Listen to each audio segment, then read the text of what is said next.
एक वक्त का किस्सा है। मकरान नाम के गांव में सेना ठाकुर नाम का एक सेठ रहता था। उसके कई मुलाजिम थे, जिनमें एक मुलाजिम का नाम मीठा भी था। सेना ठाकुर जंगल में लकड़ियां कटवा कर उन्हें शहर में बेचा करता था, जिसकी वजह से अब तो जंगल बिल्कुल खाली हो चुका था और सेना ठाकुर का कारोबार भी ठप हो चुका था। मगर उसी गांव में एक जंगल में एक बहुत ही अजीब जंगल था, जो हवा में था और जमीन से काफी बुलंदी पर था। मगर उस हवाई जंगल का रास्ता कहाँ था, इसका किसी को नहीं पता था। इस हवाई जंगल में हर तरफ दरख्त ही दरख्त थे, जिस पर नायाब मोती लगते थे। अब ये दरख्त किस खुशनसीब के हिस्से में आता था, इस बात का किसी को इल्म नहीं था। एक दिन शहर से एक व्यापारी सेना ठाकुर के पास आता है। अरे ओ सेना ठाकुर, काफी टाइम गुजर गया है, तुम्हारा लकड़ियों का माल ही नहीं आया हमारे गोदाम पर। मैंने सोचा जाकर तुमसे पता ही कराऊं, इसीलिए मैं तुम्हारे पास आ गया।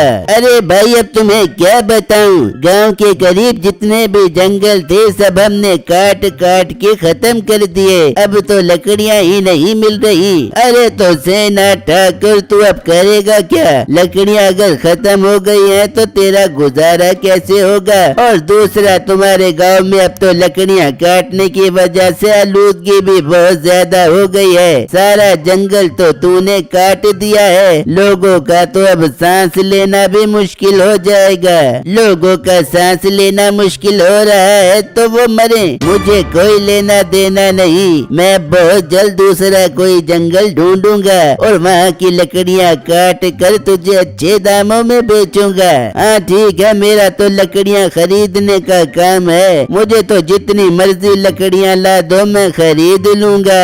ये कहकर वो व्यापारी वहाँ से चला जाता है। अरे ओ मीठे, चलो तुम लोग आज से काम पर लगो। जल्दी से मुझे कोई ऐसा जंगल ढूंढ कर ला कर दो जहाँ पर लकड़ियाँ ही लकड़ियाँ हो। अरे मालिक, आप परेशान ही मत हो, हम कल ही जंगल की तलाश में निकलेंगे और बहुत जल्दी आपको खुशखबरी ला कर देंगे। मीठे, अगर तूने ऐसा जंगल ढूंढ कर ला दिया तो मैं तुझे हर प्रॉफिट में से 20% दूंगा। अरे वाह मालिक, दिल खुश कर दिया आपने। मैं आपके लिए बहुत जल्द खुशखबरी लेकर आऊंगा। ये कहकर मीठा वहाँ से चला जाता है और सोचने लगता है, यार मालिक को तो मैंने हामी भर दी है, मगर इसे ऐसा जंगल कहाँ से ढूंढ कर ला कर दूँ? एक तो इस मनहूस इंसान ने काट पीट कर सारे जंगल ही खत्म कर दिए हैं। वो सोचता सोचता अपने घर पहुँच जाता है। मीठे, तेरे से सपाटा चिकन रोल मंगवाया था, लेके आ गया कि नहीं लाया? ओ बेगम, तुझे सपाटा रोल की पड़ी है। यहाँ मेरी जिंदगी में सन्नाटा छाया हुआ है। एक तो सेना ठाकुर ने जंगल की लकड़ियाँ काट पीट कर सारा जंगल का कबाड़ा निकाल दिया है, और अब मुझे कह रहा है कि तू ऐसा जंगल ढूंढ कर आ जहाँ बहुत सारी लकड़ियाँ हो। मीठे, अगर मैं तेरा काम आसान कर दे तो मुझे क्या इनाम देगा? अरे बेगम, सेना ठाकुर ने मुझे हर प्रॉफिट में से 20% देने का कहा है। उसमें से 10% तेरा और 10% मेरा। तो ठीक है मीठे, मेरी माँ के गांव में लोगों ने अपने घरों के बाद सफेदे के दरख्त लगाए हैं। बहुत सारे दरख्त सारे काट पीट दे बियो।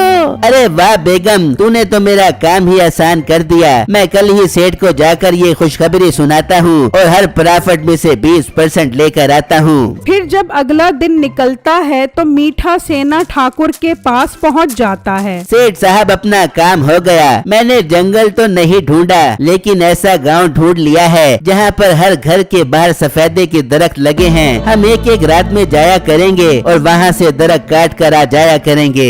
अरे वाह मीठे, क्या तू सच कह रहा है? ठाकुर साहब, आपके सर की कसम मैं सच कह रहा हूँ। ठीक है मीठे, हम आज रात को ही उस गाँव में जाएंगे और पूरे गाँव का जायजा लेकर आएंगे। फिर जैसे रात होती है तो वो उसी गांव में पहुंच जाते हैं और पूरे गांव का जायजा ले लेते हैं। और वहां हर घर के बाहर बहुत सारे सफेदे के दरख्त होते हैं। वो ये सब देखकर वापस आ जाते हैं। अरे वाह मीठे, तूने तो बिल्कुल ठीक कहा था। वहाँ तो हर घर के बाहर सफेदे का दरख्त है, मगर मीठे एक मसला है। जब हम दरख्त काटेंगे तो लोग तो शोर की वजह से उठ जाएंगे। ठाकुर साहब, आप परेशान क्यों होते हो? मैं पहले ही जाकर उनके पानी में भंग मिला दिया करूँगा। वो पीकर बेहोश हो जाएंगे और हम सुकून से दरख्त काटेंगे। अरे अरे वाह, दिल खुश कर दिया तूने। तो कल से हम ये काम शुरू करते हैं। फिर अगले दिन मीठा भंग लेकर उस गांव में पहुंच जाता है और मौका देखकर एक घर में चला जाता है और उनके पानी में भंग मिला देता है और वहां से चला जाता है और एक जगह खड़ा होकर रात होने का इंतजार करने लगता है। वो लोग भंग वाला पानी पीकर सो जाते हैं और वो रात के अंधेरे में लकड़ियां काटना शुरू कर देते हैं और उन्हें लोड कर वहां से ले जाते हैं। फिर जब अगला दिन निकलता है तो वो आदमी आकर देखता है, अरे मेरे सफेदे के दरख्त कौन काट कर ले गया? ये तो मेरे साथ बहुत ज्यादती हो गई है। इस तरह मीठा रोज रात को एक घर में जाता और उनके पानी में भंग मिला देता और फिर वो उनके घर के बाहर के सारे सफेदे के दरख्त काट लेते।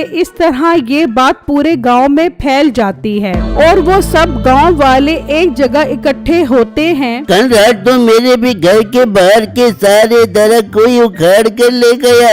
मुझे तो हैरत हो रही है, जब वो दरख्त काटते हैं तो आवाज से किसी की आँख क्यों नहीं खुलती? जी आप ठीक कह रहे हो, जिस रात उन्होंने मेरे दरख्त काटे तो मेरी भी आँख नहीं खुली। मुझे इस बात की बहुत हैरत हो रही है। अंकल इस तरह तो मेरे घर के बाहर के दरख्त भी महफूज नहीं है। मुझे तो हर रात जाकर पहरा देना चाहिए। बिट्टू, तुम्हें ही नहीं बल्कि हर उस घर वालों को अपने घरों के बाहर पहरा देना चाहिए जिनके घर के दरख्त अभी नहीं कटे। जी अंकल, मैं आज से दिन में सोया करूँगा और रात में जागा करूँगा। वहाँ वो सब भी लकड़ियाँ बेचकर बहुत खुश हो रहे होते हैं। अरे वाह मीठे, क्या कमाल का गांव ढूंढा है तूने।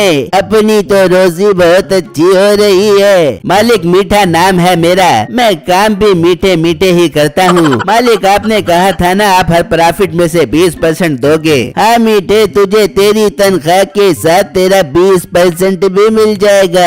आज रात का प्लान बताओ, किसके घर के बाहर के दरख्त काटने हैं? मालिक मैंने गांव का घर ताड़ा है, मैं आज रात उस घर में जाकर उनके पानी में भंग मिला दूंगा। ठीक है मीठे, रात में फिर उस घर के बाहर मिलते हैं। ठीक है मालिक, मैं भंग लेकर जा रहा हूँ, आप लोग भी रात में वहाँ पहुँचो। फिर मीठा भंग लेकर बिट्टू के घर पहुंच जाता है और उसके घर के अंदर आ जाता है। अरे वाह, ये तो सो रहा है, ये तो मेरा काम और आसान हो गया। मीठा उनके पानी में भंग मिला देता है और वो वहाँ से चला जाता है और एक जगह पर खड़ा हो जाता है। काफी टाइम गुजर जाता है तो बिट्टू की माँ उसके लिए खाना लेकर आती है। अरे बेटा उठ जा, तेरे लिए खाना लेकर आई हूँ, खाना खा ले।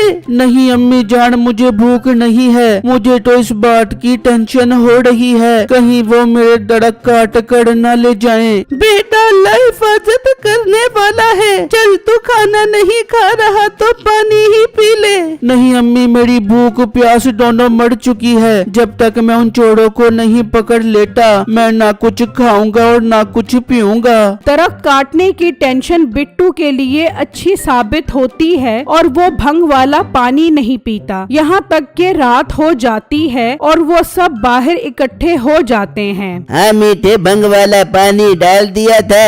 जी मालिक, सारा काम कर दिया था। अब तक तो वो भंग वाला पानी पीकर टुन होकर सो रहा होगा। हम दरख्त काटते हैं। वो दरख्त काटना शुरू कर देते हैं तो शोर की आवाज बिट्टू के कान में आती है। लगता है आज वो मेरे दरख्त काटने आए हैं। मैं भी उन चोरों को पकड़ता हूँ। बिट्टू गुस्से में बाहर आता है तो वो उसे देखकर चौंक जाते हैं। अच्छा तो तुम मेरे दरख्त काटने आए हो, मैं अभी गांव वालों को बुलाता हूँ। तभी उनका साथी बिट्टू के सर में जोर से डंडा मारता है और वो गिरकर बेहोश हो जाता है। बहुत अच्छा किया जो इसके सर में डंडा मार दिया, वरना तो ये हमारा सारा राज फाश कर देता। इसे उठाओ और किसी दूर जंगल में फेंक दो, वहाँ इसे भेड़िए खा जाएंगे। वो बिट्टू को उठाकर ले जाते हैं और दूर दराज जंगल में फेंक देते हैं और वहाँ से चले जाते हैं। फिर जब दिन निकलता है तो बिट्टू की आँख खुलती है तो वो यहाँ वहाँ देखकर बहुत परेशान हो जाता है। ये मैं कहाँ आ गया हूँ? ये तो बहुत अजीब जंगल है। वो थोड़ा आगे बढ़ता है तो उसे एक अजीब किस्म का दरवाजा नजर नजर आता है। वो जैसे ही उस दरवाजे के अंदर जाता है तो वो उस हवाई जंगल में पहुंच जाता है। बिट्टू वहां मोती के दरख्त देखकर हैरान रह जाता है। इतनी ही देर में वहां पर एक खूबसूरत परी आ जाती है। बिट्टू, ये लाल मोती मत तोड़ो। अगर ऐसा करोगे तो तुम इस हवाई जंगल का दरवाजा हमेशा के लिए खत्म पाओगे। अरे बड़ी बहन, आपको मेरा नाम कैसे पता? मैं तुम्हारे बारे में सब कुछ जानती हूँ कि कौन तुम्हारे गांव में दरख्त चोरी करता है और किसने तुम्हें मारकर इस जंगल में फेंका है।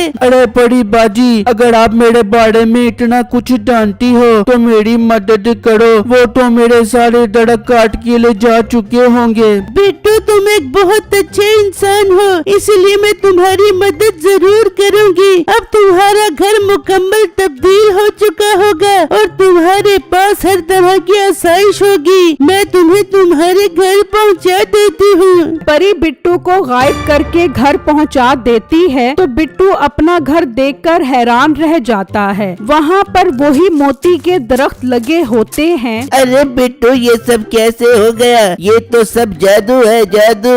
वो चोर रात को मेरे दरख्त काटने आए थे और उन्होंने मेरे सर में डंडा मारा और मुझे जंगल में फेंक दिया। वहाँ एक दरवाजा था। जब मैं उसके अंदर गया तो मैं एक हवाई जंगल में पहुँच गया। वहाँ पर एक परी थी, उसने मुझे ये सब कुछ दिया है। मीठा भंग लेकर खड़ा ये बातें सुन रहा होता है। वो वापस जाकर सेना ठाकुर को ये बात बताता है। मीठे, ये तो कमाल हो गया। चलो उस जंगल में चलो जहाँ उस लड़के को फेंका था। वो सब उस जंगल में पहुंच जाते हैं तो उन्हें वही दरवाजा नजर आ जाता है। वो उसमें जाते हैं तो वो उस हवाई जंगल में पहुंच जाते हैं। वो मोती के दरख्त देखकर खुश हो जाते हैं। मीठे, यहाँ तो लाल और सफेद मोती के दरख्त हैं। हम यहाँ से सारे मोती तोड़ कर ले जाएंगे। मालिक, लाल मोती बहुत महंगे होते हैं, हम पहले वो तोड़ते हैं। हाँ मीठे, लाल मोती तोड़ो। वो जैसे ही लाल मोती तोड़ते हैं तो वो दरवाजा अचानक गायब हो जाता है। अरे मालिक, दरवाजा कहाँ गया जिससे हमने वापस जाना था? तभी परी वहाँ पर आ जाती है। अरे लालची इंसानों, लाल मोती तोड़ने की वजह से ये दरवाजा अब हमेशा के लिए गायब हो गया है। अब तुम कभी वापस नहीं जा सकोगे। अरे परी बाजी, ऐसा मत कहो। वो दरवाजा वापस ले आओ, हम फिर कभी दोबारा यहाँ नहीं आएंगे। ये तुम जैसे लालची इंसानों की ही जगह है। अब तुम यहाँ उस वक्त तक रहोगे जब तक तुम मर नहीं जाते। ये कहकर वो परी वहाँ से गायब हो जाती है और वो सब उस जादुई जंगल में फंस जाते हैं।